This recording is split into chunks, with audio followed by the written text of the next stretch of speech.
Rwabukumba Pierre Celestin ndabashuhuje mbahaye ikaze muri iki kiganiro kandi mbashimira ko mwemeye ko tukigirana. Uko muje hano mu Burayi mu kazi muduha umwanya mukadusobanurira aho iki kigo muyobora mubereye umuyobozi mukuru ikigo cy'isoko ry'imari n'imigabane ry'u Rwanda. Nagira ngo mutubwire amakuru twamenye uyu munsi yuko mwasinya amasezerano na kimwe mu bigo bikomeye bijyanye n'izi nshingano zanyu bisa ni ibigo bisa ariko iki ngiki kirakorera hano muri Luxembourg. Mwagiranye amasezerano byagenze bite? Umwanya ni wanyu Rwabukumba. Murakoze Karerima. Ntekereza ko amasezerano mwabonye nayo twasinye nyine n'isoko ry'imari n'imigabane rya hano muri Luxembourg, ni icyo bita Luxembourg Stock Exchange. Rikaba ari ni ikigo gikora nk'ibyo dukora hano muri Luxembourg, ariko nyine kubera ko ari Luxembourg ni igihugu tumenyereye ku bintu byerekeranye n'ishoramari na serivisi z'imari ku buryo bwimbitse. Igihugu gikomeye ku isi n'ugaragaho gato nk'u Rwanda mu byerekeranye n'uko kingana, ariko mu byerekeranye n'amasoko y'imari n'ibyerekeranye na serivisi z'imari muri rusange ni igihugu gikomeye kandi kihagazeho. Rero by'umwihariko u Rwanda mu mazi iminsi mubona no makuru atandukanye, hari n'abayobozi ba muri Luxembourg uyu munsi bari mu Rwanda, hari delegation yabiri muri Kigali iki cyumweru bakomeje umubano n'u Rwanda. Cooperation y'ibihugu byombi yaratangiye mu minsi ishize, yarasubukuwe nako kuko hari igihe yari yasaga n'iyahagaze, ibyo bafashaga mu Rwanda byarasubiye inyuma. Ubu ngubu rero uyu mwaka ushize hasinywe amasezerano hagati y'ibihugu byombi y'ubufatanye n'imikoranire mu bintu bigiye bitandukanye, cyane cyane ariko n'ibijyanye n'imari mu byo bita financement durable, ibyo bita sustainable finance. Ni uburyo bw'ishoramari cyangwa se serivisi z'imari ziri ku buryo burambye, ariko nanone muri bya bindi bigezweho byo kubungabunga n'umutekano w'ibintu n'abantu mu buryo bujyanye cyane cyane na, sinzi uko nabivuga mu Kinyarwanda, ijambo ntabwo turaribona ribivuze neza, ariko ni ibijyanye na cya kinyejana nako na za ngamba z'umuryango w'abibumbye zatangiye mu 2015 zarangira muri 2030, aho bagenda bavuga ibintu bijyanye n'uko isi igomba kuzakomeza ikora aba investisseurs n'abandi bakora ibyo bakora byose ku buryo burambye kandi butuma isi ikomeza kurushaho kuba nziza.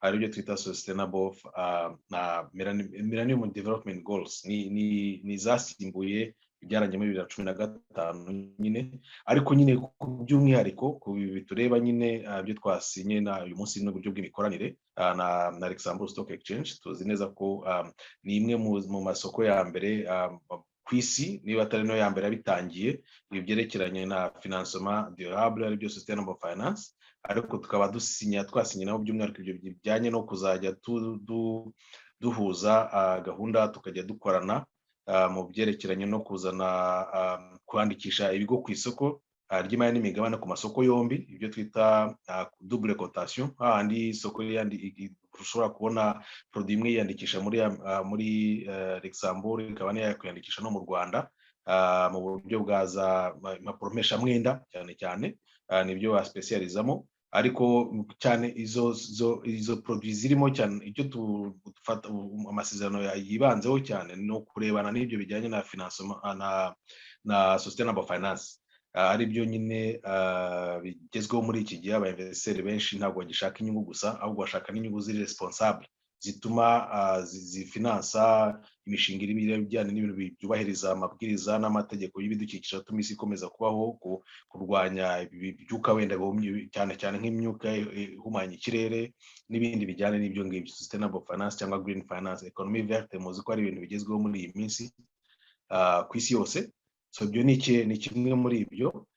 Ikindi ni ubufatanye mu byerekeranye no gutanga ubumenyi n'ubushobozi muri iyo gahunda, kuko ni ibintu bishya, ntabwo ari abantu bose babizi ku isi. U Rwanda duherereyemo cyangwa n'akarere duherereyemo nta bantu benshi babizi ibi bintu. Ni ibintu abantu bose barimo kwiga, kuko isi yaje kwihuta, bagomba kwita cyane cyane ku bidukikije n'ibindi bituma abantu bainvestisa, ariko bakinvesta ku buryo butuma isi izakomeza kubungabungwa kubera za generation zizaza mu gihe kiri imbere. So icya gatatu no kuzajya dukorana tugafatanya gushaka amaporoduwi aza ku isoko yo mu gihugu cyo mu Rwanda cyangwa se no mu bindi bihugu, ku buryo ubwo bufatanye buzakomeza mu gihe kiri imbere. Ubwo rero ni amasezerano aje akurikira mu by'ukuri ubufatanye bwari bwasinywe na leta zombi mu bijyanye n'ibyo ngibyo n'ibyerekeye na za tekinoloji, fintech, ibyo twita fintech, tekinoloji mu byerekeranye na finance. Muzi ko nabyo ari ibintu bigezweho muri iki gihe ku buryo amasosiyete yacu cyangwa se imishinga igiye ituruka mu Rwanda cyangwa mu karere duherereyemo, cyane cyane ko uyu munsi u Rwanda rwatangiye gushyiraho uburyo place financière binyuze mu byo cyitwa Kigali International Financial Center. Ni centre financier ubyerekeye serivisi z'imari ariko iri ku rwego rw'isi, ku buryo abantu muri iki gihe bazajya bakomeza abashaka kwemvesisa mu Rwanda cyangwa se kwemvesisa banyujije mu Rwanda, ku buryo tuzajya duhuza nk'igihugu, tuzajya duhuza abashoramari batandukanye bashaka kuza muri Afurika, nk'aba ngaba muri za Luxembourg. Muzi ko bafite network nini y'abashoramari batandukanye na za serivisi zigiye zitandukanye kandi zigezweho ku isi, zigenda zireba ibintu bigezweho ku isi. Rero u Rwanda ku buryo narwo rufite ahantu rugeze muri iki gihe, kandi rukomeza kwiteza imbere. Rero n'uburyo bw'iyi serivisi z'imari ziri ku rwego rw'isi, tukaba tutarasigaye inyuma. Isoko ry'imari n'imigabane rero, kubera ko akenshi ubushobozi tuba dushaka mu gihugu ntabwo buba buhari buhagije honyine, tuba dushaka no kureshya abandi bashoramari yewe n'abandi bakora izo serivisi zijyanye n'imari kugira ngo tugire ubwo bufatanye. Luxembourg rero ni ihitamo ryiza, kubera ko ni igihugu, ni place financière izwi inakomeye ku isi, hano cyane cyane ku mugabane w'Uburayi. Ubwo rero tugatekereza ko ubufatanye bwacu na leta y'u Rwanda muri rusange, natwe mu isoko ry'imari n'imigabane bitazadusiga inyuma, bikazagirira ekonomi yacu n'abaturage akamaro babyiyambaza, n'abashoramari batandukanye bakaba bagira access ku masoko yacu yewe nayo mu karere duherereyemo, kuko u Rwanda mu by'ukuri muri iyi minsi ruragenda rukora marketing, ruragenda rugerageza kureshya abashoramari bashobora kurwemvesamo cyangwa bagashora imari yabo muri aka karere duherereyemo. Murakoze cyane kuri ibyo bisobanuro. Kuri ayo masezerano mwasinye n'iki kigo cya hano mu Burayi muri Luxembourg. None tugane mu Rwanda mu gusoza, nagira ngo mbabaze serivisi zanyu ubwo mwizihizaga imyaka 10 y'iki kigo muyobora. Mwatangaje, ndumva hari muri 2018 mwatangaje ko isoko ry'ibanze ryanyujijweho amafaranga y'amanyarwanda miliyari 512, ayaciye mu ntoki akaba yageraga kuri miliyari 141. Abanyarwanda urumva yuko bamenye isoko ryanyu, ikigo cyanyu, serivisi gitanga. Ariko noneho hano mu banyarwanda bo mu mahanga, batuye mu mahanga, iyi serivisi yo ibamariye iki? Yabamarira iki? Ese irabareba? N'iki wababwira? Icyo navuga ni uko wenda imibare mwari mutanzeho gato niyo muri 2018 igezweho uyu munsi, ni uko kugeza umunota kuva isoko ryatangira rimaze kunyuramo amafaranga menshi, amaze gukusanywa mu buryo bw'isoko ry'ibanze arenze miliyari y'amadolari. Abageranye none baragiye ahinduranya intoki hagati kwa kuntu umuntu yaguze imigabane cyangwa se mapromesha mwenda akazigurisha mugenzi we, abigeze kuri hejuru ya miliyari 1 na miliyoni 500 z'amadolari. Ubwo ni nka 15% y'ubukungu bw'igihugu muri rusange. N'ibindi bicuruzwa bimaze kugeraho bimaze kuba byinshi. Iyo umuntu avuze amafaranga nk'ayo ngayo rero, ni amafaranga arimo gusirikira muri ekonomi.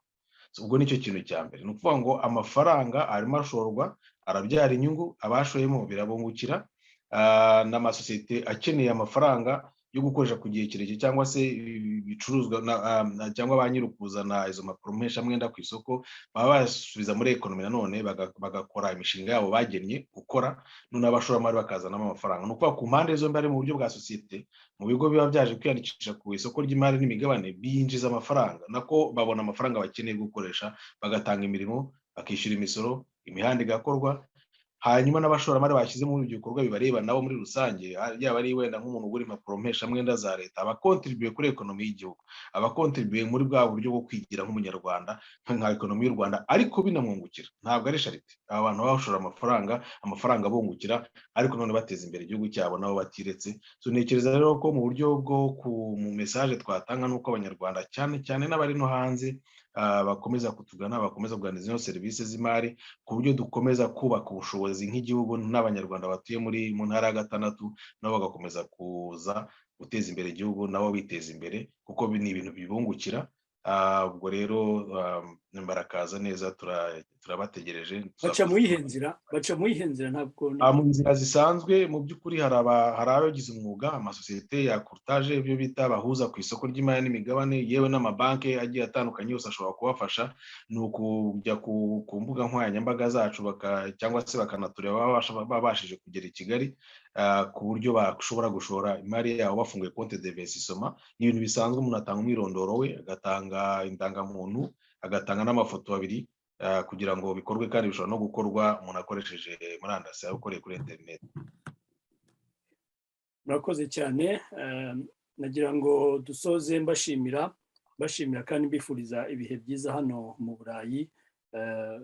Ubwo naho ubutaha. Murakoze cyane. Murakoze.